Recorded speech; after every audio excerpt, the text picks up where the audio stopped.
দোল পূর্ণিমা উপলক্ষে দুদিন আগে থেকেই ফ্যামিলির সাথে এছাড়াও বন্ধু বান্ধবের সাথে এত পরিমাণে আনন্দে মেতে উঠেছিলাম যে কদিন ধরে সময়ই পাইনি তোমাদের সাথে কোনো ব্লগ শেয়ার করার। চলো তাহলে আজকে থেকে শুরু করি তোমাদের সাথে শেয়ার করা প্রত্যেকটা ছোট ছোট আনন্দের মুহূর্তে।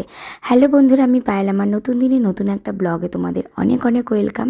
প্রত্যেক বছর দোল পূর্ণিমা উপলক্ষে আমরা বন্ধুরা সবাই মিলে কিন্তু ঘুরতে যাই, তবে এই বছর হয়নি। সেই জন্য ভাবলাম বন্ধুদের বাড়িতেই কেননা একটুখানি সবাই মিলে আনন্দ করা যাক। সকালবেলা কিন্তু সমস্ত কাজকর্ম সেরে রান্নাবান্না করে খাওয়া দাওয়া সেরে তারপর সন্ধে নাগাদ আমি আমার ছেলেকে টিউশনি দিয়ে আর বৌদির মেয়েকে টিউশনিতে দিয়ে দুজন মিলে চলে গেলাম আদিত্যদের বাড়িতে। সেখানে গিয়ে বৌদি বানিয়ে ফেলে চা, আর ওইদিকে মধু কিন্তু রাত্রিবেলা যে রান্না হবে তার সমস্ত কিছু কাটাকুটি জোগাড় শুরু করে দিয়েছে।